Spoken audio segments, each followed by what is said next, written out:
Hi, my name is Eric Moore. I am a PhD student in special education and teacher training at the University of Tennessee. I'm making this podcast today to help explore the concept of assessment in the classroom. I think that today's podcast will be relevant to teachers all the way from kindergarten through post-secondary programs. Really, what I want to focus on in assessment is this idea of empowering your students with assessment, and part of this means beginning with the end in mind. Let's take a closer look at this. When we talk about assessment, it's really important to define your terms. In fact, Aristotle is one of the first ones to explore the importance of definitions, all the way back in his sophistical refutations. Maybe that's not an exact quote, but here is an exact quote from a more recent text. Macmillan in 2014 wrote that it is essential that anyone who writes out or speaks about assessment defines it at the outset. And one of the reasons for this is that assessment covers such a huge variety of tasks and can be used in the classroom or for teachers themselves, for summative or formative assessments, for many different applications. One way that I like to think about it is as a continuum of formality.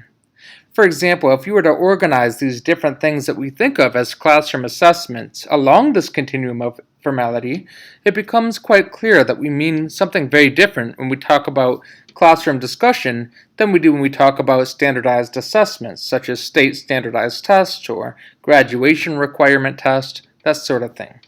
So there's this huge continuum of formality. On the far right, we're referring to things typically as summative. This simply means that these are assessments that occur at the end of a learning experience. These are oftentimes called graded or serious stuff, kid. On the far other side, we have more formative assessments that are designed to help enhance the learning process by informing the student and the teacher, for example, of what learning has occurred and needs yet to occur. This is often on the fly or just to relax, everyone breathe. Now, Aristotle will be the first to point out that there's a lot of jargon here.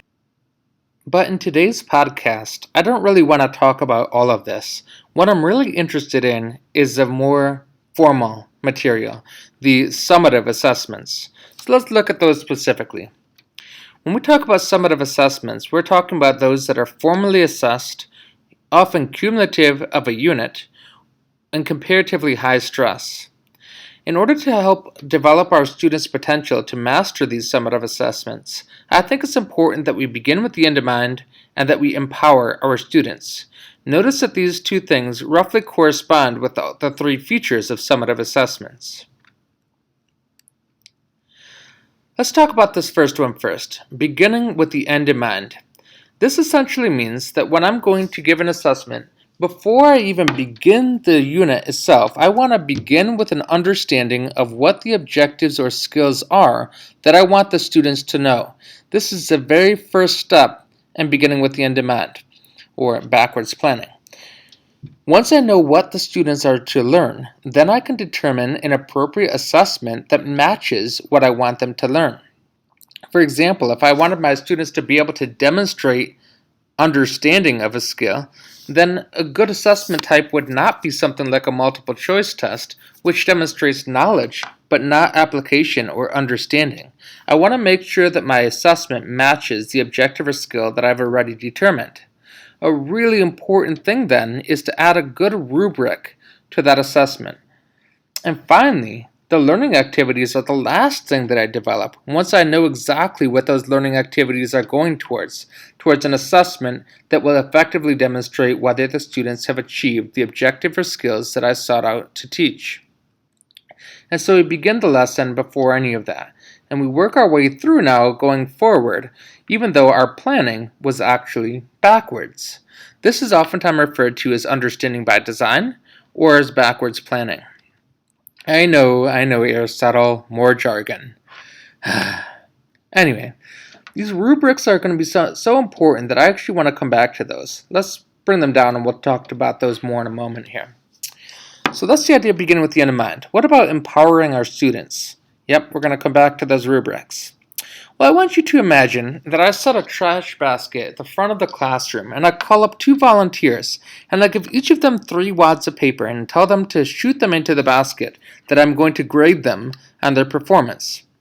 The first performer goes like this, and they shoot 3 times, and they make all 3 shots. And I give them a score, 30%. The student is dumbfounded. Why did they get 30%? They made all 3 shots. I wave them away and bring in the second student. The second student goes through a certain warm-up procedure and shoots the shots like this. This student only made 1 of them, as you can see, but amazingly, they score 80%. Both students are confused. The first student is frustrated, and the second student is incredulous that she was able to get such a high score despite what she thought was a poor performance. In both cases, the students are disempowered. It feels like the teacher is arbitrarily assigning them a score that they don't understand how they got, and they have no idea how they're going to get it again. This is where rubrics are so important, and it's so important to provide rubrics before assessing. For example, in this case, what I was looking for was that the student warmed up before shooting, announced their shot, followed through with their hand and wrist, and finally making the shot was actually only a small percentage of the score. So it so happened that the first student, though he made all 3 shots, didn't do the first 3 things on the rubric. The second student, who only made 1 of the shots, nonetheless did the 3 things that were weighed significantly heavier on the rubric. Had the students known what was on the rubric ahead of time, they would have been significantly empowered. But having a good rubric isn't the only thing that we need to do to empower our students. The system, some people feel, is already stacked against our students, like this comic famously represents. It says, "For a fair selection, everyone has to take the same exam. Please climb this tree." Now this comic is obviously making fun of our education system with our standardized testing and recognizing that all of our students are significantly different. So even if the test is standardized, it doesn't mean that it's an equal opportunity for everyone. How can we avoid falling into this pitfall in our own classes? Even if we can't change the mandates of standardized testing, are we doing the same thing when we assign summative assessments in our own classrooms that we do have control over? And more importantly then, what can we do to avoid that? Well, one solution for this might be the idea of universal design for learning. Let me show you a brief introductory video about this. Hi, my name is Eric Moore. I am a PhD candidate at the University of Tennessee, and I love UDL, Universal Design for Learning. And I'm all about supporting it and helping other teachers develop their ability and knowledge in UDL as well. Today I want to share with you just a brief idea for a practice of UDL and why you would use this. Let's say that you're a science teacher and you're teaching a unit on deforestation, and you want your students ultimately to understand the causes and results of deforestation in our world today.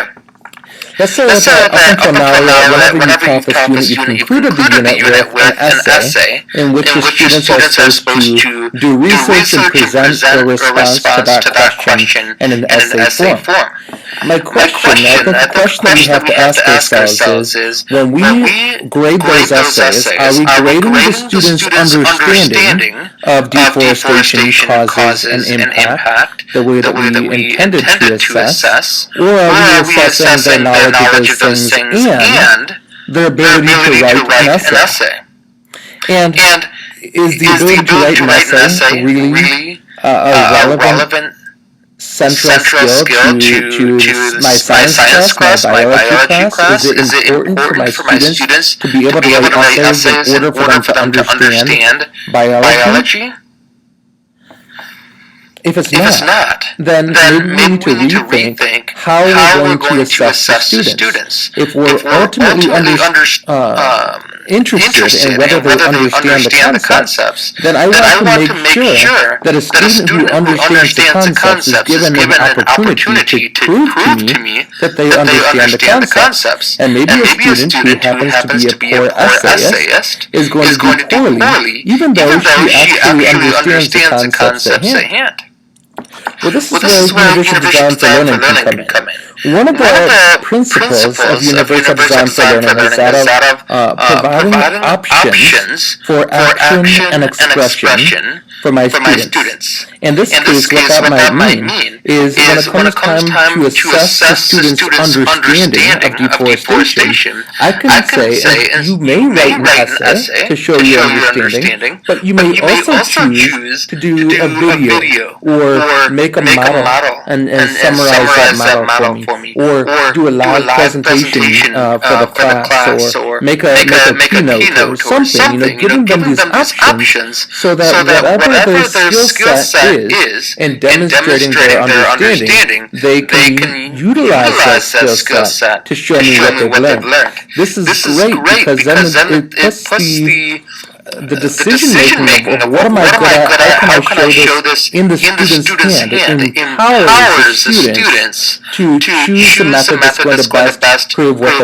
they understood. Think about this from a student's perspective. If I really understand deforestation, I want to be a biologist, I want to be a scientist, but I'm just not a great essayist yet, how frustrating would it be to not be able to articulate my ideas and get a poor score, even though I really understand the topic. Now with this opportunity, maybe I would as a student go ahead and make a video, and I can present thoroughly with visual aids the concepts. I get it, and my teacher gets to see that I get it. I get a good grade. The teacher has a better understanding of the degree to which the lessons were successful for me. It's a win-win situation.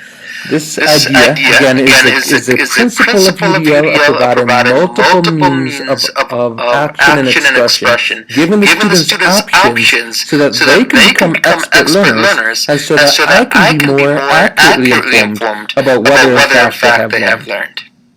See you next time.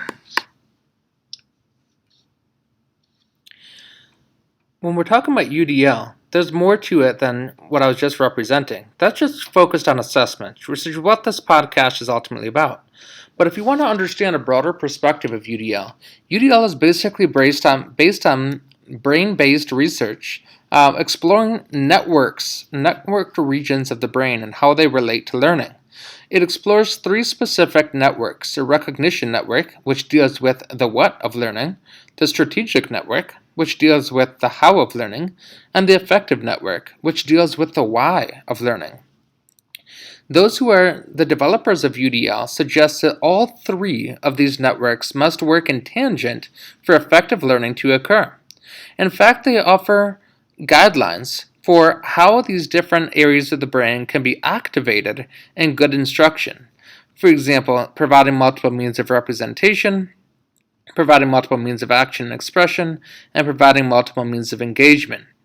And they provide several different ways to approach this for the different domains, which ultimately result in a focus on the student. We want students to be resourceful, knowledgeable learners. We want them to be strategic, goal-oriented learners, and we want them to be purposeful, motivated learners. UDL is all about empowering and enabling our students. If you want more information about this, you can check out my source, cast.org. That's the Center for Applied Special Technology.